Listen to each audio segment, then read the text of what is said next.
Your name has been removed. The security guard said it quietly, but the words struck Nadia Okafor harder than if he had shouted them across the glass atrium. For a moment, she thought she had misunderstood him. Snow clung to the shoulders of her navy blue coat. Meltwater darkened the toes of the shoes she had polished twice that morning. Behind the locked doors of the Halcyon Conservatory in Oakville, Ontario, 140 guests sat beneath warm lights and suspended white roses, waiting for her only son to be married. Nadia held out the cream invitation again. "Please check once more," she said. "I am Daniel Okafor's mother." The guard glanced at the tablet in his hand, then at the woman beside him wearing a black event management badge. "The instruction is clear," the woman replied. "You are not permitted inside." Through the glass, Nadia could see the aisle. She could see the empty chair in the front row with a small card that read, "Mother of the Groom." She could see Daniel near the altar, tall in his dark suit, speaking to the officiant beneath a ceiling of winter light. He was less than 20 meters away. He had no idea she was outside. Nadia's fingers tightened around the old metal biscuit tin pressed against her ribs. Inside it were bank records, a land sale document from Lagos, tuition receipts, and a folded agreement bearing the signature of a younger Daniel.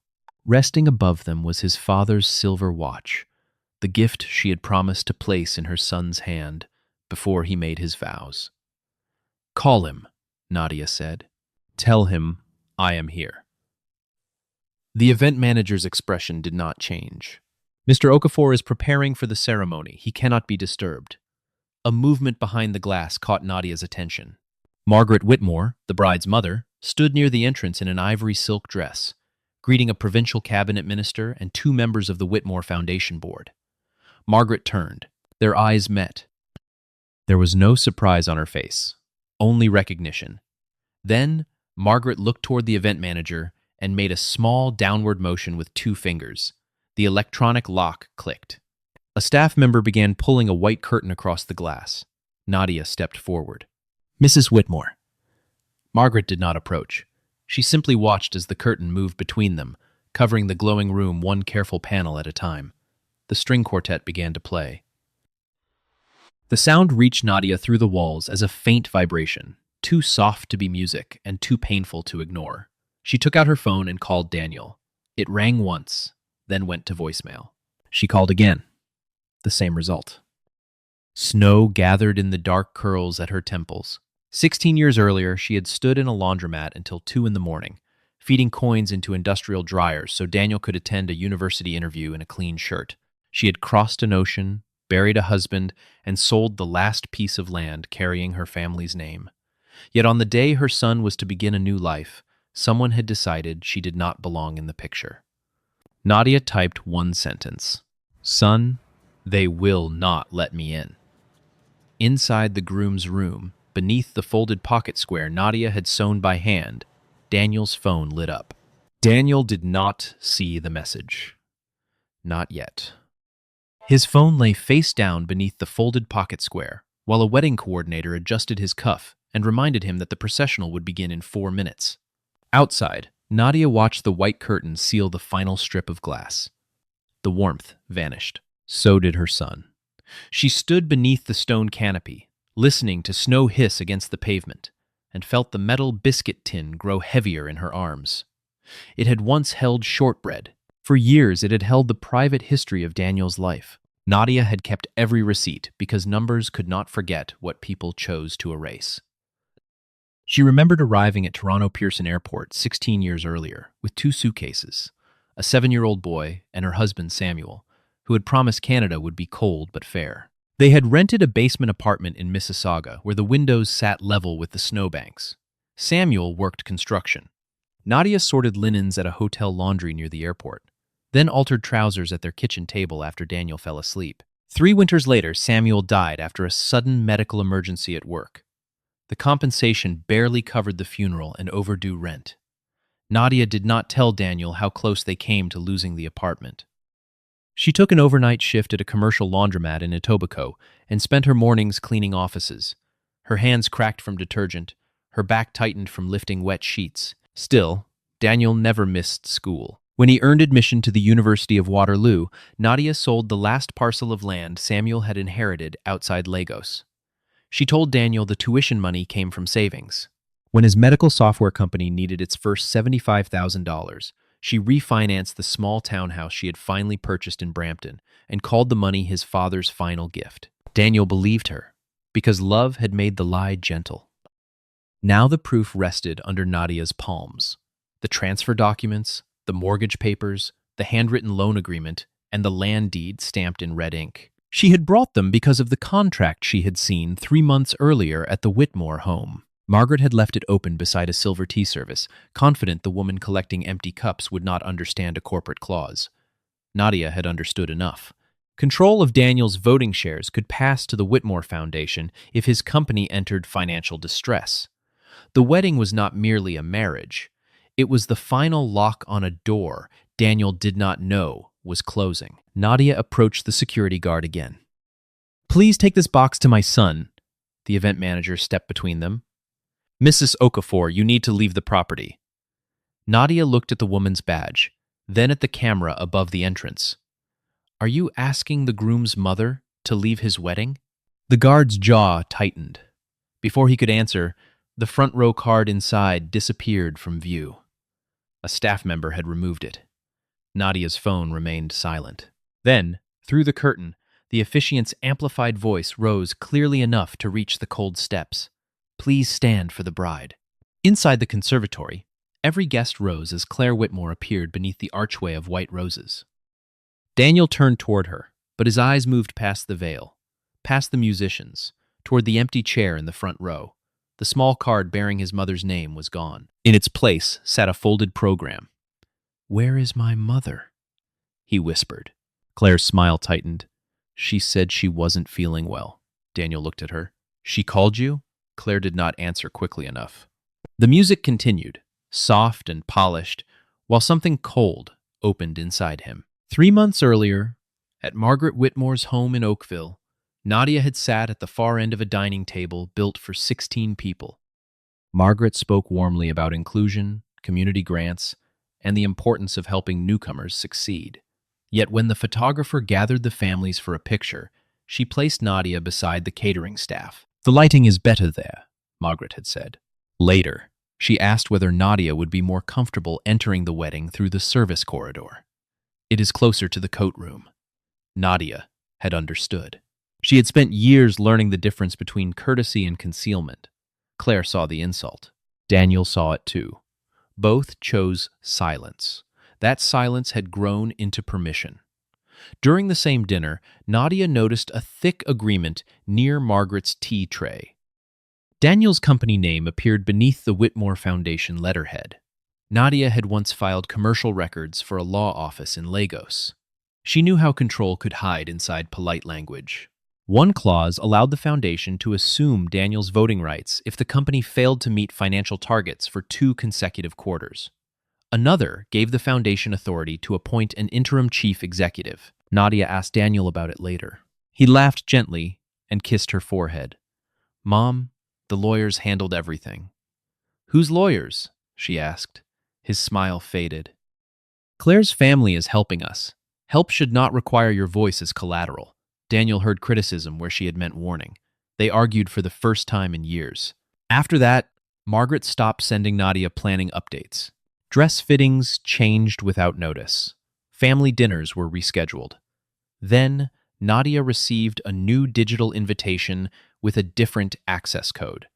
Outside the conservatory, the code had flashed red twice before the event manager told her name had been removed. Now Daniel stood beneath the flowers, remembering every detail he had dismissed. The missing chair. The changed rehearsal time. Margaret's insistence that he surrender his phone before the ceremony so he could remain fully present. He turned toward his best man. "Get my phone."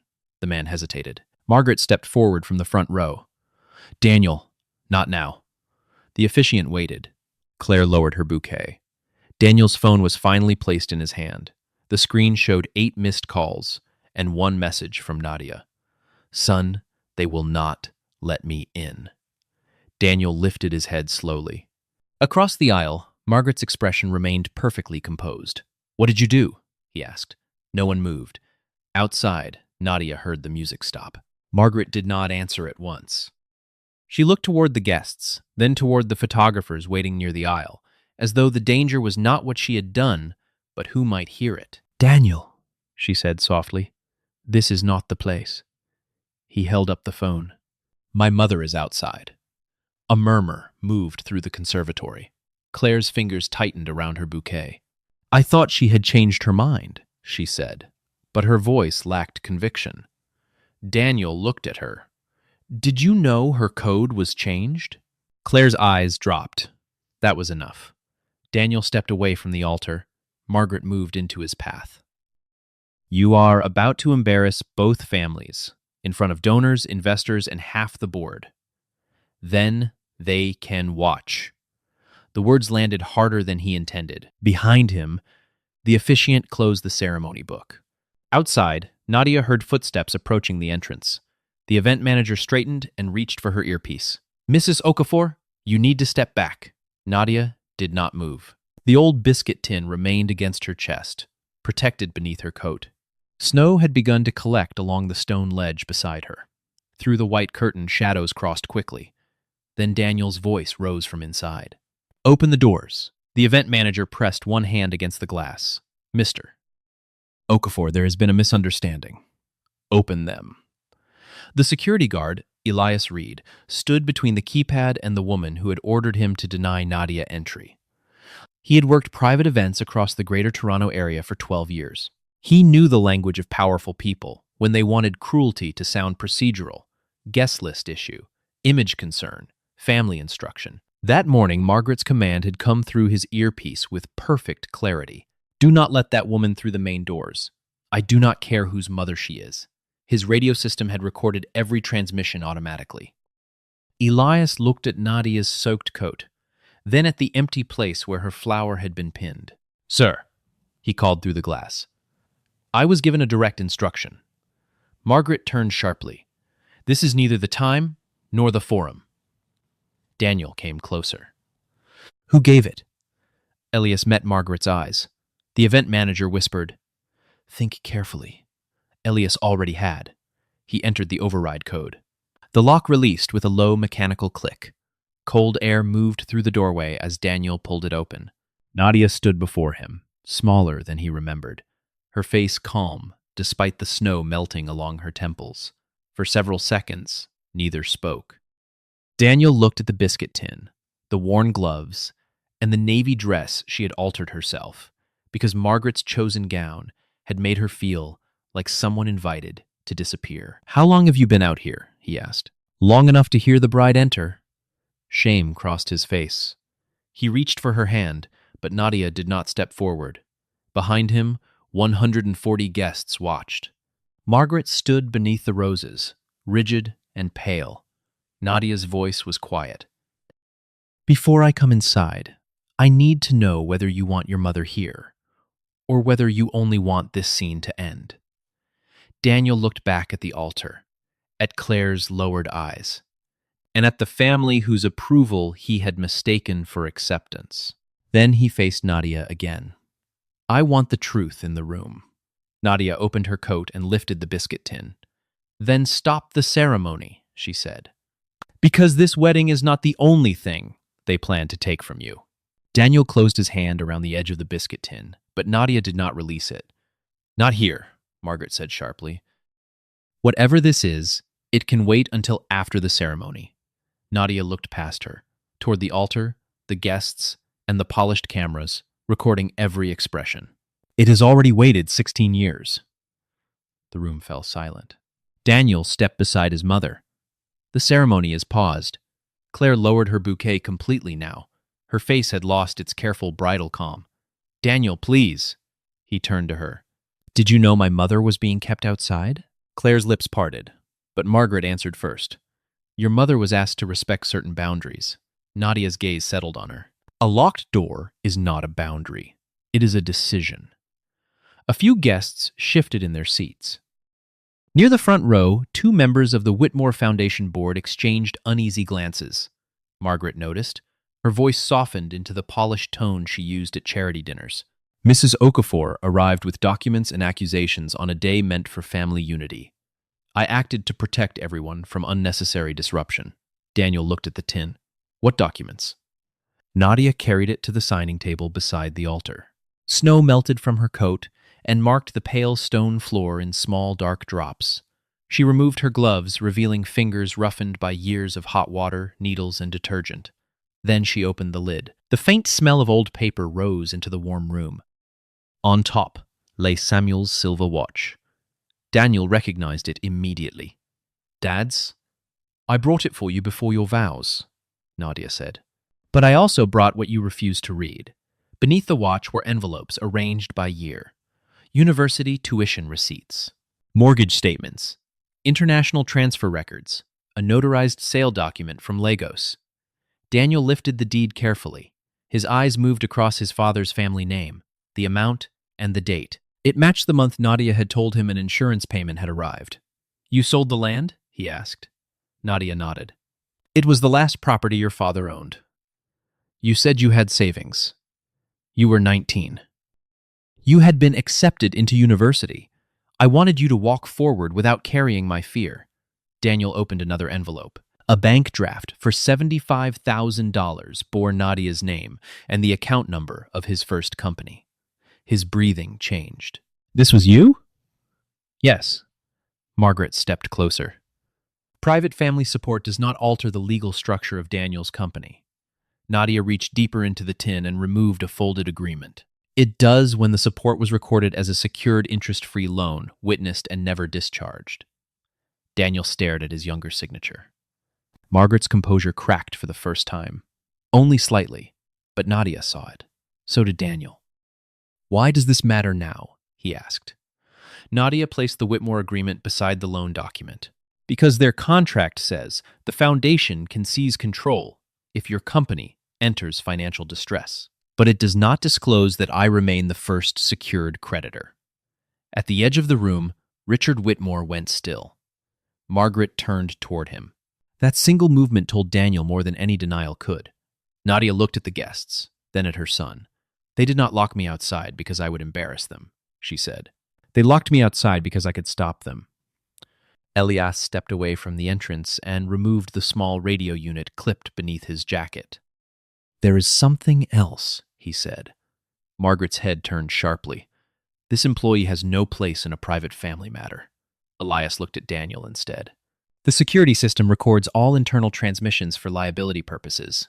A pulse of unease moved through the room. The photographers lowered their cameras, but none stopped recording.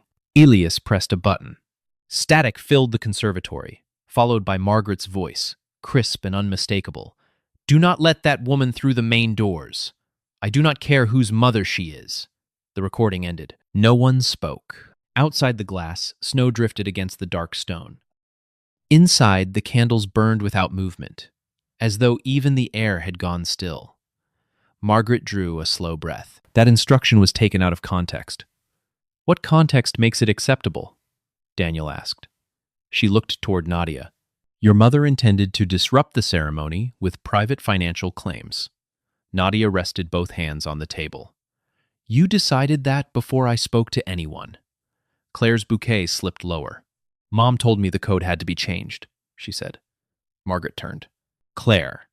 She said Nadia might create a scene in front of the investors. Claire's voice trembled, but she continued. I knew she would be stopped at the door. Daniel stared at the woman he had been seconds from marrying. And you let me believe she chose not to come. Claire's eyes filled, though she did not look away. I told myself it was only for one day. Nadia watched her with a sadness deeper than anger. People often call cruelty temporary when they are not the ones standing outside. Richard Whitmore moved toward the signing table and picked up the corporate agreement. He adjusted his glasses, then read the clause Nadia had marked with a strip of blue thread. Daniel saw the color and remembered the same thread in every school uniform his mother had repaired. Richard? He asked. Richard's face had gone gray. The foundation's security interest is conditional, he said carefully. But Mrs. Okafor's prior loan could take precedence if it was properly registered. Nadia produced a registration receipt from the Ontario Personal Property Security System. The date was 12 years old. Richard closed his eyes for a moment. Margaret's voice hardened. You expect this room to believe a laundry worker structured a secured loan? Nadia met her gaze. I expect this room to read the document. One of Daniel's board members stepped forward. She was a corporate lawyer from Toronto, invited as a family friend. She reviewed the receipt, the agreement, and the signatures. The registration appears valid, she said. If this was omitted from the disclosure schedule, the Whitmore agreement may contain a material misrepresentation. The words landed without drama, but their effect was immediate. Two investors rose from their seats. A foundation trustee asked for a copy. Margaret reached for the papers. Daniel placed his hand over them. No. It was the first time he had ever denied her anything in public. Nadia lifted Samuel's watch from the tin and placed it in her son's palm. The metal looked small against his shaking hand.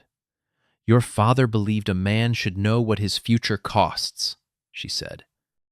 Today, you learned who was expected to pay for yours.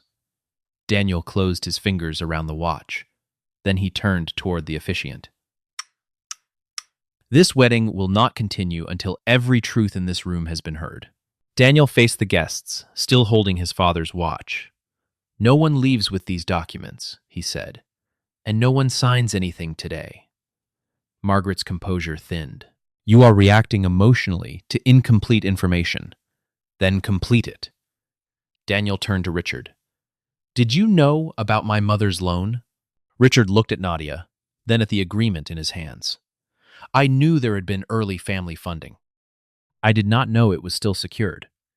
Nadia opened another envelope from the biscuit tin. Inside was a copy of an email chain between the Whitmore Foundation's legal team and Margaret. The pages had been printed 3 days earlier. Your office knew, Nadia said. They requested a search of my registration last month. Daniel read the first page. The subject line was plain. Prior security, interest Okafor. Below it, a lawyer warned that Nadia's claim could prevent the foundation from taking control of the company's voting shares. Margaret had replied with one sentence. Resolve this before the wedding. The room seemed to contract around her. Claire covered her mouth. Richard lowered the agreement. Margaret, he said, you told me the search found nothing. I was protecting Claire's future. By taking mine? Daniel asked. Margaret turned to him with sudden urgency. Your company is unstable. The Whitmore Foundation could have preserved it. Preserved it under your name. One of Daniel's board members took the email pages and compared the dates with the contract. This is deliberate non-disclosure, she said. The board will need independent counsel. Another trustee stood. The foundation will also require an emergency review. Margaret looked toward the cameras. For the first time that day, she appeared afraid of being seen. Nadia remained beside the signing table, her wet coat still buttoned. She had imagined this moment during sleepless nights, yet victory did not feel warm. It felt like opening a door and discovering how many people had been standing behind it in silence. Daniel turned to Claire. When did you know? Tears moved down her face. A week ago. My mother said the agreement was only protection. She said your mother was trying to control you through guilt. Nadia's expression did not change, but Daniel flinched. Claire continued. I knew the access code had been canceled. I thought once the ceremony began, there would be no public scene. So you chose the ceremony over the truth. Claire nodded. The admission was barely visible, but everyone saw it. Daniel removed the boutonniere from his lapel and placed it on the altar. This wedding is over for today. Margaret stepped forward. You will regret humiliating this family. Daniel looked at his mother, at the snow melting beneath her shoes, and then back at Margaret. You locked out the woman who built the man standing here. The humiliation is yours. Elias handed the radio recording to Daniel's board lawyer. The foundation trustees requested copies of the emails. Guests began moving quietly toward the exits, no longer looking at Nadia, as though she did not belong. Claire removed her veil and set it beside the abandoned bouquet. She did not follow her mother. Nadia closed the biscuit tin, but Daniel stopped her. He placed Samuel's watch on his wrist. Not this time, he said. This time, everyone will know what you gave. The conservatory emptied in layers. First the donors, then the investors, then the relatives who had spent the morning praising the Whitmore family's generosity. Their voices softened as they passed Nadia, but none offered the kind of apology that could repair a locked door. Margaret remained near the altar, while two foundation trustees spoke with the board lawyer. Without the guests around her, the room seemed larger and colder. "This is being exaggerated," she said.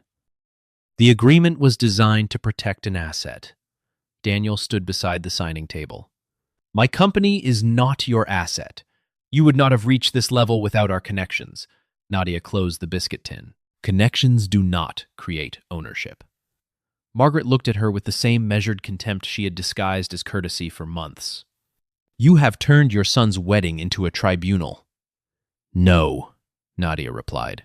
"You turned it into a transaction." Richard stepped between them, holding the printed email chain. He no longer looked like the confident retired lawyer who had welcomed guests an hour earlier. "The Foundation's counsel has confirmed the disclosure schedule was incomplete," he said. "The agreement cannot proceed." Margaret's face tightened. "You are taking her side." Richard looked toward Nadia. There should never have been sides. One trustee announced that Margaret would be suspended as foundation chair pending an independent investigation. Another requested the security recording, the access logs, and every email concerning Nadia's invitation. The event manager quietly removed her badge and handed it to the venue director. Elias remained near the entrance, his radio secured in an evidence envelope. Claire stood alone beside the abandoned bouquet. "Daniel," she said, "I am sorry." He turned to her, but did not move closer. "Are you sorry she was outside? Or sorry everyone saw why?" Claire absorbed the question in silence. "Both," she admitted. "That is not enough. I know." She removed her engagement ring and placed it on the table, not as a performance, but as an acceptance that promises made without courage had no weight. "I will cooperate with the investigation. I will give them every message my mother sent." Daniel nodded once. It was not forgiveness. It was the first honest thing between them that day. Nadia gathered the financial records, but Daniel placed his hand over the mortgage statement. "You refinanced your home for me. I made a choice, and I benefited without asking what it cost." His voice broke at the edge. Nadia looked at the watch on his wrist. "Then ask now," Daniel did. For the next 20 minutes, beneath the roses prepared for a wedding that never happened, Nadia told him everything. The second jobs, the land in Lagos, the nights she stitched uniforms after midnight, the months she skipped medication to protect the tuition account. Daniel listened without interrupting. When she finished, he said, "I cannot return the years, no, but I can stop living as though they belonged only to me." Before leaving, Daniel instructed his board lawyer to recognize Nadia's secured loan, suspend all negotiations with the Whitmore Foundation, and begin repayment with interest she had never requested. Outside, the snow had stopped. He opened the conservatory door for his mother, but Nadia paused at the threshold. This time, she was not being allowed in. She was choosing to leave. 6 months later, the Halcyon Conservatory had disappeared beneath another Ontario winter, but Nadia no longer thought of locked doors when snow began to fall. She thought of light. It poured through the front windows of Second Thread Studio, a narrow brick storefront in Brampton with 3 industrial sewing machines, 2 long cutting tables, and a hand-painted sign above the entrance. The repayment from Daniel's company had covered the lease and equipment. Nadia invested the rest in training programs for immigrant women, whose qualifications had been ignored, whose accents had been mistaken for inexperience, and whose hands carried histories no resume could hold. On opening morning, she arrived before sunrise. She unlocked the door herself. No access code, no guest list, no one deciding whether she belonged. Inside, folded fabrics waited in careful rows. Samuel's photograph stood beside the old biscuit tin, now empty, except for the land deed and one university receipt Nadia had chosen to keep. The remaining documents were stored with her lawyer.